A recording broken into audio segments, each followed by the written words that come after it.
Hey guys, let's talk workflow. So I want to go through what happens after someone places an order and how an order flows through the system and what all the different employees do to make that order flow through the system. Okay, so very first of all, let's look at what happens after someone places an order. So we have the site sitting here. Orders are in the site. Where are they? So if we go up here to my orders section and then view all, these are the orders in the system. So you see over here you have filters. You can do a few things. You can send these, you can search for a specific order if you know the name or order number, and you can look at all the different statuses. So if I only want to see the orders that are ordered, then I can click just this one. So the system has these built-in statuses. Bid, which just keeps the order in your customer's hand and you don't see it, well, unless you check this. Ordered, which means that company has ordered and placed it with you. Verified, which means at your company, someone has said, yep, this thing is ready to go and okays it for production. In progress, which means it's been started. On hold means it's just on the side. Completed means it's done, but still at your facility. And shipped means it's gone. There's also the voided status, when you just need to get an order out of the way. There are other classes that go more into depth on this, but understanding this filter is essential to know how to use a workflow in Allmoxy. So most likely someone at your company is sitting there receiving the orders. That person is going to have the filters look like this. They want to see everything that's coming in from the customers, but not anything that has progressed beyond that. So typically what happens is that person is sitting here looking at these orders. They'll open it up and they'll scroll down through and just kind of check things out. Now, you should already have validations in your products. So you shouldn't be getting any orders in that you can't produce or that you really have to do a bunch of work to. And if you do, then you need to go tighten those up because you need to not rely on a human to catch errors. You need to systemize those and catch them yourself. So your employee is just going to look over this and they have all the tools they need to make decisions here. So they can check out all of this information, billing, shipping, and again, they should not be able to even submit this order unless this stuff is valid. So this person doing the verification is just doing that. It's a verification. It's a last-ditch effort to catch anything out of the ordinary.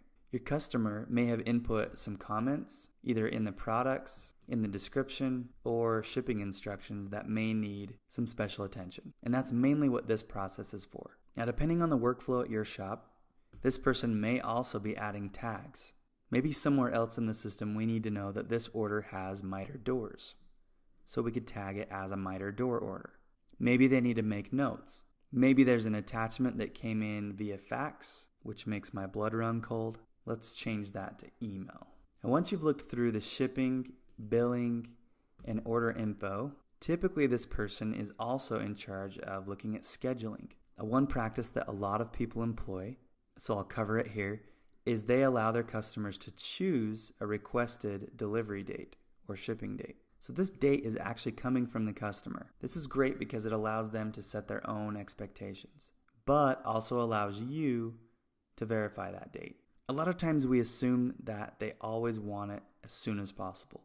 Well, they might want to just order this and get it out of the way and might not need it for 20 days, or they might need it in 3. This allows them to have control over the date and communicate with you and tell you when they actually want it. That then gives you at your company more flexibility with the schedule. So typically the person that is doing this verifying task will also be looking at the projection report. This report lets you see your capacities. So it'll let us look from today until next week and see just what we've got scheduled out. Now this isn't going to populate because I don't have any information, but this would give us a nice report that shows us all of the days that we're going to ship, how much we're shipping, and the totals for those days so that I know if that day is filled up or not. If you're the person that's doing this job, I would suggest saving this page in your favorites. Just go add current pages link, submit it, and it's always here. Let's go back. While we're at it, let's do this one. So here's my workflow. Go here, they want it the 27th. I'm gonna go ahead and okay this, and I'm gonna change this from ordered to verified and save. So now when I go back to my report, since it's a verified status, that order is now gone and I can move on to the next one. So where do orders go once they're ready to go in shop? Let's look at the work schedule report, which is where it all begins. So if I go under production and work schedule, here I will see all the orders that have been verified but are not in progress. So basically this is the work schedule going into the shop. Now you'll notice that I can filter this by tags. So let's say before that I'm the guy that starts the miter line doors. I can filter this by miter doors only. So I'm only going to see orders that have been tagged as miter. So you can see then how we can section off different lines using tags and the work schedule report. So the work schedule report is cool because you can hover over and click and see all the different products on that one order.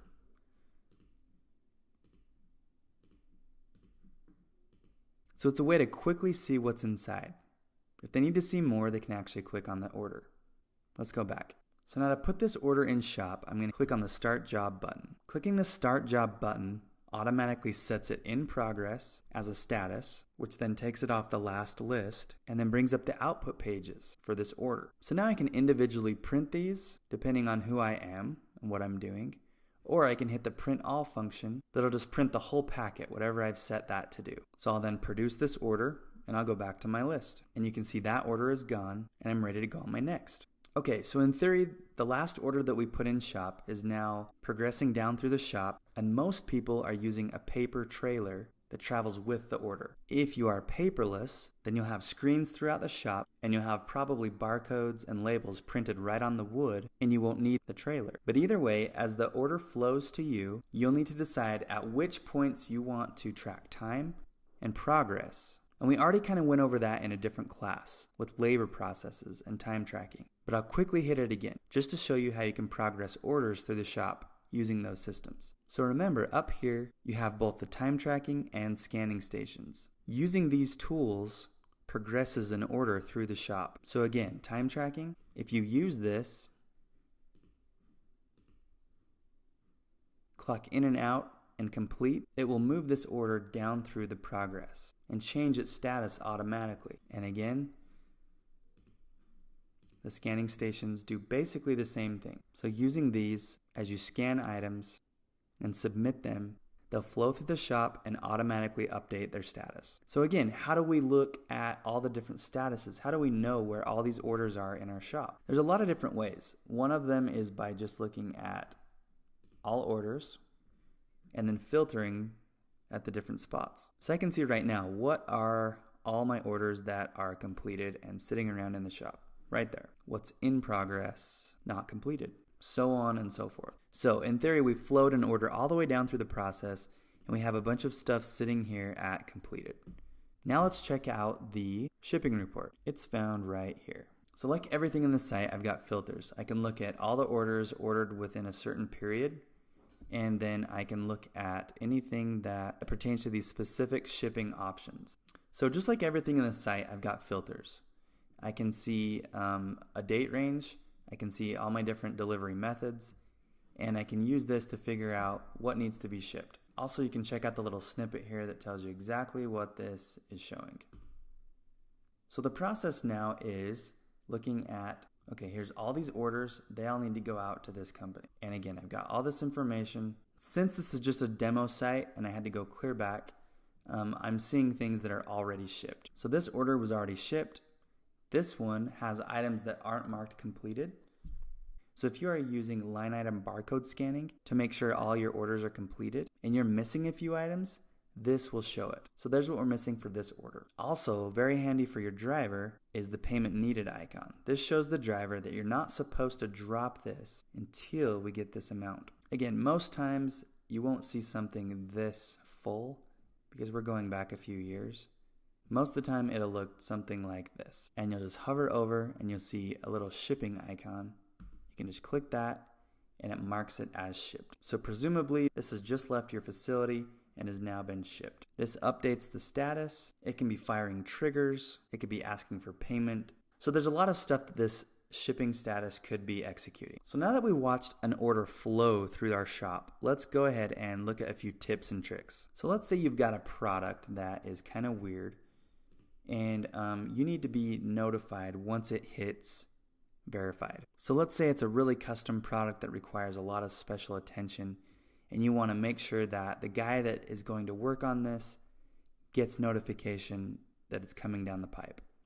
So we can go ahead and use triggers for this. So we can add a trigger that, let's call this custom shop or whatever, and let's say when the order status changes to verified and it has a product in it that is, let's say, a miter door, and again, this isn't right, but bear with me, then we are going to send a text, an email, whatever you want to do. And we can say, hey, there's an order sitting out here, it's coming down the pipe, and you're going to have to do this, this, and this to it.